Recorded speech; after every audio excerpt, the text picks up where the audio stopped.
ରୋହିତ ଶର୍ମାଙ୍କ ଅଧିନାୟକତ୍ୱରେ ଭାରତ ଗତ ବର୍ଷ ଦକ୍ଷିଣ ଆଫ୍ରିକାକୁ ପରାସ୍ତ କରି ଟି20 ବିଶ୍ୱକପ୍ ଜିତିଥିଲା। ଏବେ ଟିମ୍ ଇଣ୍ଡିଆ ଆସନ୍ତା ବର୍ଷ ଭାରତ ଏବଂ ଶ୍ରୀଲଙ୍କା ଦ୍ୱାରା ମିଳିତ ଭାବରେ ଆୟୋଜିତ ହେବାକୁ ଥିବା ଟି20 ବିଶ୍ୱକପରେ ନିଜର ଟାଇଟଲ ରକ୍ଷା କରିବ। ଏହି ବାଟରେ ସେମାନେ ପୁଣି ଥରେ ପାକିସ୍ତାନ ସହିତ ମୁକାବିଲା କରିବେ।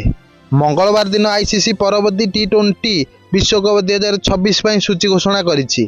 ଭାରତ ଟୁର୍ଣ୍ଣାମେଣ୍ଟର ପ୍ରଥମ ଦିନ ଫେବୃଆରୀ 7 ତାରିଖରେ ଟୁର୍ଣ୍ଣାମେଣ୍ଟ ଆରମ୍ଭ କରିବ।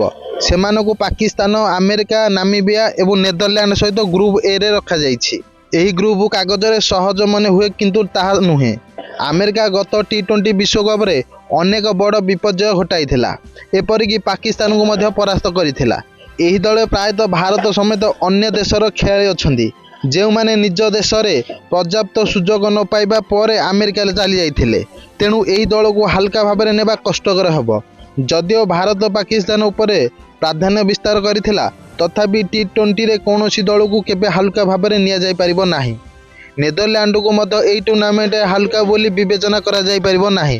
ସେମାନେ ଅତୀତରେ ଅନେକ ବିପର୍ଯ୍ୟୟ ଘଟାଇଛନ୍ତି ଏବଂ ସେମାନଙ୍କର ପ୍ରତି ଅସାବଧାନତା ଟିମ୍ ଇଣ୍ଡିଆ ପାଇଁ ମହଙ୍ଗା ସାବ୍ୟସ୍ତ ହୋଇପାରେ।